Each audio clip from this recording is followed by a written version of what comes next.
come back with me.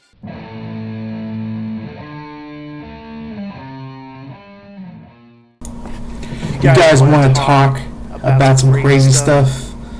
Well, we will. I survived 2010. So did you if you're watching this. 2010 was going to be a big day. It's something we were planning for, just like 2000 with Y2K bug. 2010 we had to worry about Street Fighter tournament in space? What? We gotta see what this is all about. Yes. Street Fighter 2010. The game with very little connection to Street Fighter that we all know and love. In Japan even, it didn't even have that connection that we do have here. So, very odd. But, still a pretty fun game, as you could probably see right about here. It's not even a Street Fighter tournament. It's just fighting random fucking enemies in space to get to somebody that killed your brother. Okay. The game itself is relatively difficult, as you have to go around and kill little enemies that are in your way, as well as break open things to get power-ups. And the reason you have to get the power-ups is your basic attack isn't strong enough to actually do much from the distances that you need to be. It's really the only way to survive. But I will say you will die constantly until you get used to all the different enemies. For instance, this first guy, he was extremely hard for me to learn the patterns of, and I just kept dying over and over again while trying to get the power-ups. I'm not proud of it, but I did. But each power-up increases your distance of your hit by just that much more. It just so happens that I wasn't good enough to do anything. So I died, and died, and I died some more. And it was just over and over again, death. So I finally got him, and you have a very brief amount of time to get to the portals to teleport. Now this guy was even harder for me, mainly because it's just him, and because of that, you are pretty much stuck fighting him over and over again. But you die one time, and you lose all your power-ups. Now, in most cases this wouldn't be like too bad, you could still verse things, but every time you complete a level, you don't gain your health back unless it's transferring from planet to planet. So you will die over and over again trying to find his pattern, as you can possibly see that I did here. I died more than about 20 times versing this guy the first few times I versed him, until I got that one perfect run where I was able to figure out what to do, and it destroyed him. It was pretty simple after that. But then I got to go to this little teleport area, and I had to fight things in most cases. Now this level is just endlessly hard. You have to not only fight things that are coming at you, but you have to move with the screen while still gathering power-ups. Now, it's not too bad. You can get through this first section pretty easily without even taking a single hit. But then you get to this section here, where you actually have to decide, do I take the hit or not? You most time will have to take that hit because you do not have enough time to kill the enemy to get past it. But you do have to have the perfect run to get through here, because one wrong step and you can fall off to your death or be stuck in a position where you can't get out. So you have to get through as fast as you can with no mistakes and collect every power-up you have just to be able to defeat the boss. You see, if I didn't have these power-ups, I wouldn't be able to do this. And this is the only way that I've discovered I can beat this boss without dying. So, each person will be different, but for me, it had to be that way. And remember I mentioned the enemies in the teleport? Here is the enemies. Frogs. At least in this case, frogs. You have to kill a certain amount of them to unlock the portal, and once you do that, you go to the next level. It's not hard, it's just mostly time consuming. So, and you can actually lose a life in some cases to those. Now, this guy, he's the only enemy in the level, but he does shoot those weird pillar things, causing electricity to electrocute you. So, luckily I still have the power-ups from the last boss. If I didn't, this would be a lot harder. You see, if I didn't have the distance, I wouldn't be able to hit him. I would have to be constantly getting hit by his electricity. But luckily, I was able to do it. And here's some story for you. I'll be quiet so you can read it.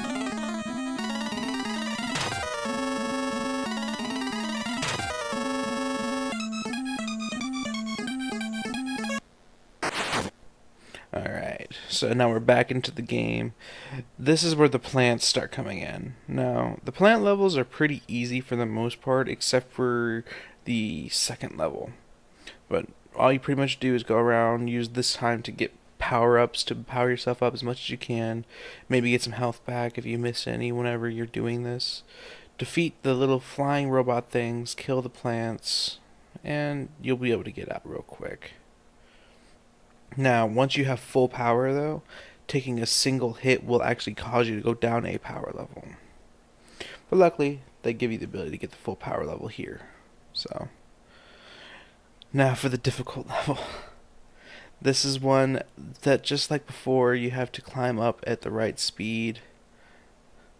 And there's different paths. Now, the paths are all deceiving, because there are enemies on each of these paths that if you are on the same path as them, they will come after you and hit you.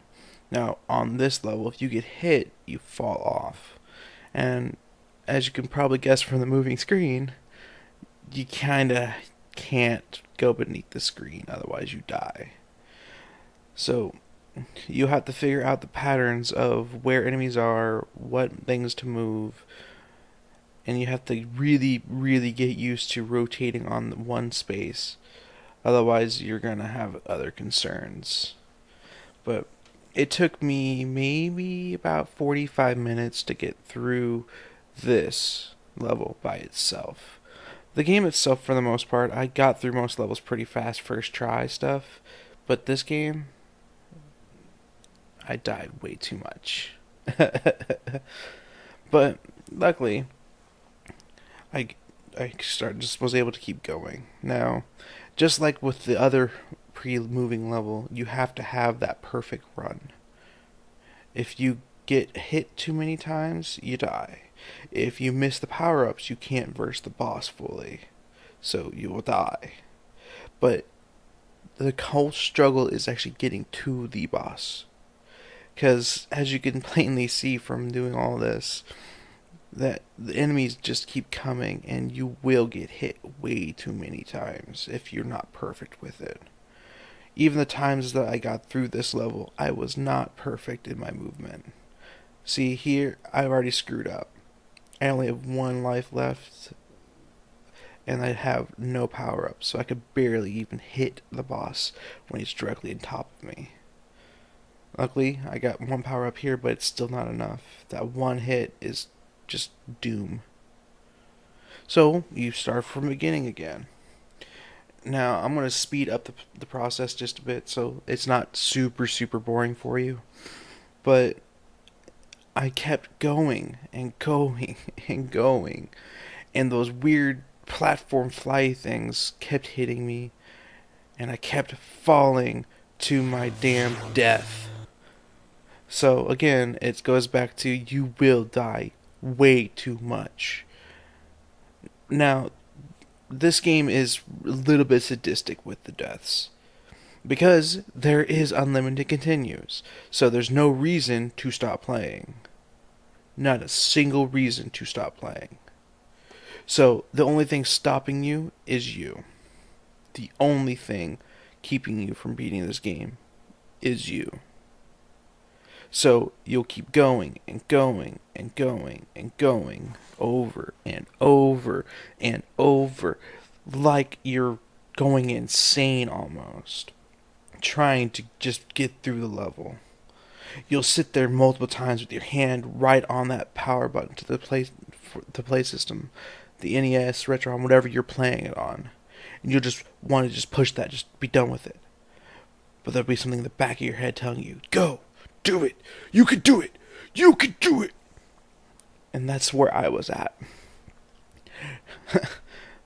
Dark Souls, psh, that's for pussies. Street Fighter 2010, and Ghosts and Goblins, which I might get to at another time. That is the real sadistic game.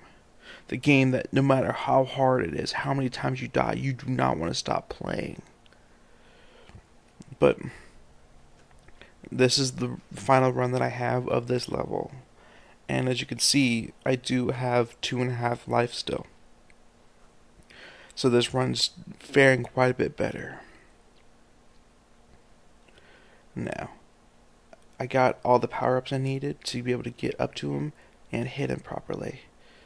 So we're going to fast forward through this boss fight, because it's once you get power-ups, he's really easy to beat. I mean, he stays a distance, and you can, as long as you have at least a level 2 power, you can hit him in a distance where he can't hit you. So, boom, got him. And here we go. Now this level I like to call the Death of the Golden Watch, because they come at you pretty quick. And the level itself traps you, so you will die and die and die until you get that perfect run one more time. Now, I'm at a disadvantage here, because this boss is probably one of the hardest in the entire game. I played this boss, I would like to think, for over an hour and a half, just this one boss. Now, as you play it more and more, you get further and further. You start noticing what you can and can't do. And for me, the hardest part of this boss was getting up to him, because the enemies are coming at you constantly, and you have to hit them before they hit you. But you also have to not hit that snot tower, because you have to get to the top of that snot tower just to hit the eyeball. And once you hit the eyeball enough times, it turns into a different boss fight. But you will die and die and die and die over and over again. I legitimately say that this is the hardest boss, because you just die, until again you get that perfect run.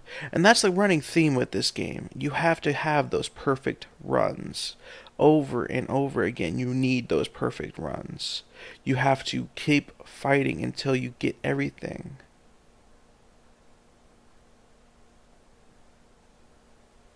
Sorry, more story. I don't want to talk over the story.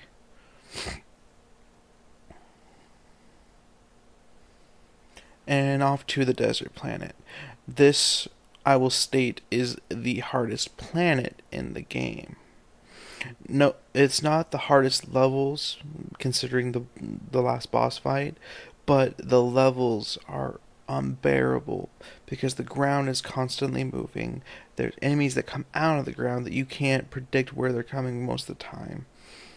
And you have to pretty much fight things while the ground is moving.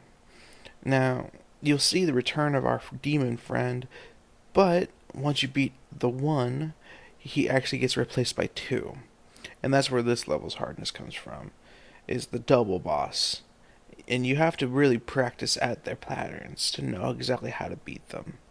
It took me maybe about 30 minutes to beat these guys, because, as always, you just keep dying. And it's not always the same death, but you do just die over and over again until you get the perfect runs. Now, after a while, you get used to the moving ground and know that when you're on the top of the hills that you have the higher jump, so you can get up on things. So once you get that and you have all the power-ups, this boss fight is actually pretty easy once you understand that you can put them together like I did here and actually make them both take the hits at the same times. And boom, you get through it. Then you have this level. This level is really easy, really fast. I died on it one time because I only have one life, but in general, this boss, the mummy here, is really easy to beat in this level.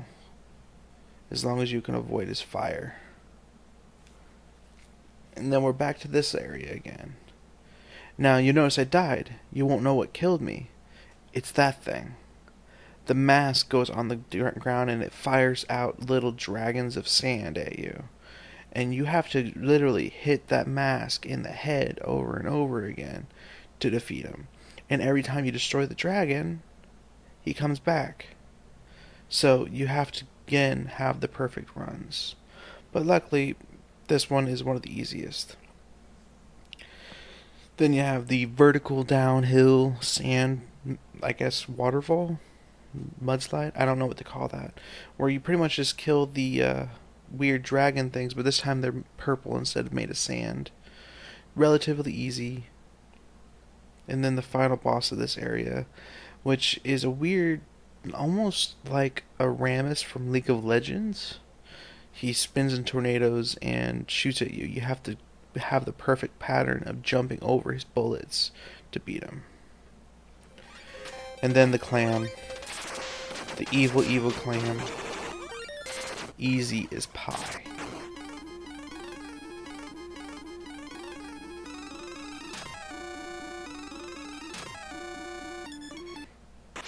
Now, you're on the final stretch.